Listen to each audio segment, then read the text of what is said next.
Assalamualaikum warahmatullahi wabarakatuh, sahabat semuanya. Kita bahas SKB lagi yuk, karena ada banyak pertanyaan yang harus saya jawab.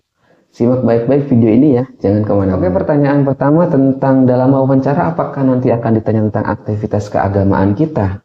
Kalau kita muslim, apakah nanti akan ditanya tentang sholat, tentang baca tulis Al-Quran, itu bagaimana? Berdasarkan pengalaman saya pribadi tahun 2019 mengikuti SKB, itu ada wawancara yang ditanya tentang praktek sholat, bacaan sholatnya, bahkan waktu itu ada yang disuruh mempraktekkan sholatnya langsung via Zoom ya. Kenapa via Zoom? Kenapa saya berani ngomong via Zoom?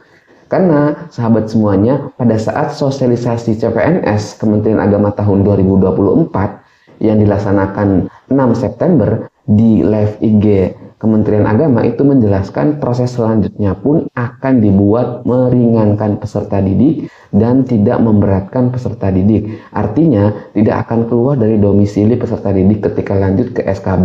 Ini sama saja kalau saya perspektifkan, berarti Kementerian Agama akan sama seperti tahun-tahun sebelumnya ketika SKB wawancara dan praktik kerja menggunakan Zoom meeting. Zoom meetingnya dari mana? Bukan dari kita ya sahabat, tapi dari panitia Kementerian Agama langsung. Roomnya segala rupanya termasuk tempatnya pun akan disiapkan oleh Kementerian Agama, kabupaten kota, tempat di mana domisili kita tinggal untuk melaksanakan tes SKB. Nah, itu berdasarkan pengalaman saya blendkan, saya gabungkan dengan apa yang disampaikan ketika sosialisasi Kementerian Agama tanggal 6 September. Itu kenapa via Zoom.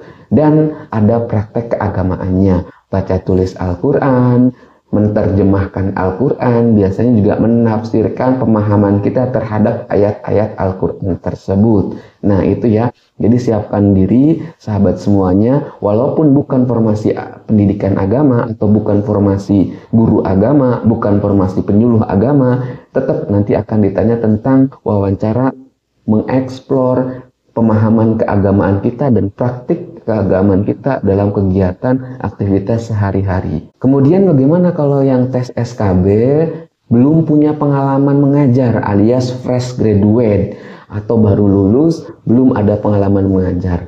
Sahabat semuanya bisa menceritakan pengalaman pengajar sesuai dengan apa yang pernah dirasakan ketika zaman kuliah, zaman PPL, bagaimana cara mengajarnya yang baik, atau bisa melihat tutorial-tutorial video di YouTube tentang cara mengajar yang baik. Itu sebagai referensi untuk jadi masukan kita ketika nanti dalam wawancara ditanya tentang pengalaman mengajar. Pastikan berikan jawaban yang terbaik juga, walaupun saya minim pengalaman pengajar, tapi ketika Allah Subhanahu wa Ta'ala mengizinkan dan rekan-rekan ASN Kementerian Agama meloloskan saya karena sesuai dengan apa yang sudah diaturkan, saya akan memberikan yang terbaik dalam formasi jabatan saya. Itu pesannya disampaikan ya untuk para sahabat yang masih fresh graduate atau belum mengajar, harus punya dedikasi yang tinggi terhadap jabatan yang sahabat pilih. Kalau yang formasi dosen bagaimana? Formasi dosen dengan formasi guru itu sama sih kisi-kisinya teman-teman. Harus menyiapkan administrasi pembelajaran baik yang guru maupun yang dosen, karena dalam formasi guru itu pasti nanti akan ditanya yang kaitannya dengan administrasi pembelajaran. Kalau yang zaman kurikulum 2013, RPP, KIKD-nya, kemudian tujuan pembelajarannya, sintak pembelajarannya. Selain ada juga sih waktu dulu itu ada yang disuruh micro teaching, ada yang tidak disuruh micro teaching. Jadi cuma tanya jawab saja tentang pemahaman kita terhadap bidang yang kita pilih. Jadi siapkan saja, barangkali nanti disuruh micro teaching, teman-teman siapkan alat-alatnya, RPP-nya atau modul ajarnya, ATP-CP-nya, dan teman-teman harus siap ketika ditanya bagaimana alur-alurnya dalam membuat RPP atau sebagainya ya. Silakan teman-teman bisa mencari referensi di YouTube atau di Google terkait dengan perangkat pembelajaran. Yang jelas kalau guru harus punya 4 buku. Buku 1, buku 2, buku 3, buku 4. Buku 1 kaitannya dengan silabus, buku 2 nanti kaitannya dengan RPP walaupun anakannya banyak ya. Buku 3 nanti kaitannya dengan kalau tidak salah Jadi kalau untuk guru dan dosen, sahabat, siapkan juga perangkat pembelajarannya, karena siapa tahu nanti ditanya tentang perangkat pembelajarannya, mulai dari silabusnya, RPP-nya, kalau dosen mulai dari RPS-nya ya.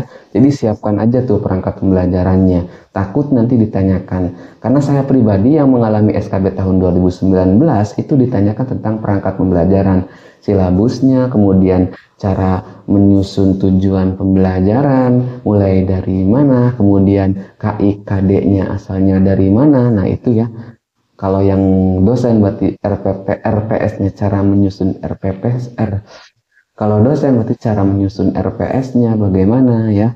Jadi itu disiapkan sahabat semuanya, karena nanti ada saja tanya jawab yang terkait dengan administrasi pembelajaran. Kalau sebagai guru kan kita ada 4 buku administrasi kerja ya, atau buku kerja guru. Ada buku kerja guru 1, 2, 3, dan 4. Kalau buku kerja guru 1 itu kaitannya dengan standar kompetensinya, kemudian kompetensi inti, kompetensi dasarnya, kemudian silabusnya ya. Kalau buku 1 teman-teman guru, kalau buku 1 sahabat guru juga pasti sudah tahu, karena di situ isinya ada membahas tentang standar kompetensi lulusan, kemudian kompetensi inti dan kompetensi dasar, silabus serta RPP itu di buku 1. Apakah akan ditanyakan semua? Tidak kok teman-teman, paling cuma beberapa saja. Biasanya kalau sebagai guru dan sebagai dosen nanti ditanyanya tentang RPP dan RPS ya. Jadi disiapkan saja. Jadi oleh sahabat semuanya disiapkan saja. Kalau di buku 2 isinya apa saja, itu kan isinya tentang aturan-aturan ya, mulai dari kode etik guru, kemudian jadwal teman-teman.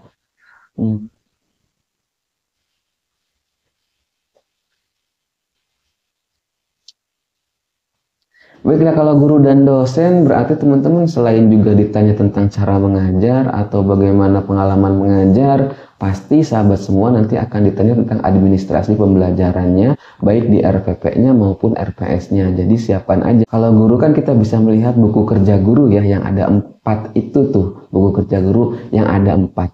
Buku kerja guru yang ada 4, mulai dari buku kerja 1, 2, 3, dan 4. Apa aja isinya teman-teman bisa searching kok isinya apa aja di Google ya. Begitupun dengan perangkat dosen, sering-sering di searching, silakan coba dipahami. Kalau formasi guru masih ada ujian praktek enggak ya, tadi ujian praktek kerja dan sikap kerjanya dalam bentuk wawancara perspektif moderasi beragama. Nah, kalau dalam bentuk wawancara itu biasanya habis dalam proses wawancara, karena dalam SKB non CAT itu kalau pengalaman saya dulu itu waktunya cuma 45 menit dalam satu sesi ya, jadi nggak panjang, tidak seperti zaman praktek kerja di tahun 2018 yang bukan Zoom ya, tapi langsung di lokasi dan disuruh mempraktekkan mengajar. Nah, mudah-mudahan tahun ini juga masih pakai Zoom. Kalau pakai Zoom itu juga irit biaya. Nah, kalau untuk durasi CAT BKN-nya, ini nanti kita harus melihat bagaimana aturan ketika nanti melaksanakan SKB ya. Ada yang bilang 90 menit, ada yang bilang 100 menit. Tapi kalau waktu misalkan saya samakan dengan waktu saya waktu itu namanya psikotes zaman itu tuh waktunya 90 menit. Jadi kemungkinan besar sahabat semuanya ya sekitar 90 atau 100. Nah, saya tidak bisa menjawab pasti karena nanti kita menunggu surat edaran pelaksanaan SKB. Nah, kalau pelaksanaan SKB baik yang CAT, BKN, dan non CAT itu bukan satu persatu ya. Satu ini lulus kemudian lanjut ke yang non CAT. Enggak, itu dalam satu serangkaian. Jadi teman-teman yang lolos SKD atau sahabat yang lolos SKD itu nanti akan mengikuti 3 jenis tes SKB. CAT BKN yang pertama dijadwalkan secara khusus, terus lanjut tes praktek dan sikap kerja perspektif moderasi beragama yang non CAT dilanjut, kemudian tes wawancara perspektif moderasi beragama ini yang non CAT. Yang kedua ini kalau pemikiran saya kemungkinan terbesar itu via Zoom. Mudah-mudahan bisa via Zoom. Agar tempat yang paling jauh biasanya cuma di kantor Kementerian Agama Kabupaten. Nah, baru kalau sudah selesai semuanya itu diakumulasikan, dijumlahkan SKB-nya yang CATBKN bobotnya 50%, yang praktik kerja bobotnya 40%, yang wawancara 10%. Itu nanti digabungkan. Nah, bisa dinyatakan lolos CPNS itu nanti nilai integrasi antara SKD dan SKB kemudian masuk dalam ranking yang dibutuhkan formasi. Kalau butuhnya 1 berarti harus urutan 1. Kalau butuhnya 5 berarti ranking 1 sampai 5 itu yang akan lolos tes CPNS Kemenag. Kalau yang formasi teknis, sahabat semuanya, itu tinggal melihat bagaimana tugas pokok dan fungsi dari jabatan yang sahabat lamar. Silakan searching kalau penyuluh agama Islam tugasnya apa saja. Nah, atau bisa tanya tuh ke penyuluh-penyuluh yang sudah ada nih di KUA-KUA. Tugasnya apa aja sih supaya kita dapat gambaran, oh ternyata tugasnya seperti ini, seperti itu. Kalau jauh bisa searching di Google apa sih tugas dari penyuluh agama Islam. Begitupun tenaga-tenaga teknis yang lainnya, silahkan cari tugas pokok dan fungsi dari jabatan yang sahabat lamar agar tahu nih apa saja yang harus dilakukan. Apakah nanti harus disuruh praktik? Itu bisa saja karena tergantung nanti pewawancaranya dan melihat kisi-kisi atau alur dari apa yang ditanya. SKB non CAT-nya pakai Zoom. Ya, seperti yang sudah saya jelaskan, itu perspektif saya untuk pastinya kita menunggu surat edaran yang akan diedarkan ketika akan melaksanakan SKB. Kalau rangkaian SKD sudah selesai. Cuma pemikiran saya, tafsiran saya, kalau melihat sosialisasi yang ingin mempermudah peserta, maka pakainya Zoom meeting ya. Itu lebih mempermudah dan tidak memakan biaya. Karena pasti tempatnya akan tempat yang dekat dengan tempat sahabat di domisili sahabat. Zoom-nya yang menyiapkan tentunya bukan kita, tapi panitia dari pelaksana CPNS Kemenag. Nah, sahabat semuanya demikian ya beberapa penjelasan lanjutan terkait tentang penjelasan SKB atau pengalaman saya dan juga melihat bagaimana perspektif dari surat edaran pelaksanaan CPNS Kemenag terkait poin pelaksanaan SKB. Untuk lebih jelasnya, kita nanti bisa melihat surat edaran dari Kementerian Agama terkait pelaksanaan SKB kalau SKD-nya sudah selesai semua. Yang belum melaksanakan tetap semangat selalu, terus belajar, terus berdoa. Jangan lupa minta doa restu dari kedua orang tua atau pasangan masing-masing, serta saudara, sahabat, dan juga keluarga. Tetap semangat selalu, semoga apa yang diharapkan hasil maksud semuanya mendapatkan hasil yang terbaik. Kalau ada yang ingin ditanyakan silahkan tulis di kolom komentar ya. Ditunggu atensi pertanyaannya, kita diskusi saja.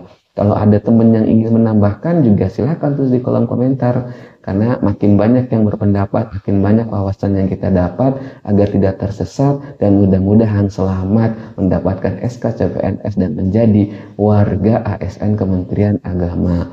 Wassalamualaikum warahmatullahi wabarakatuh.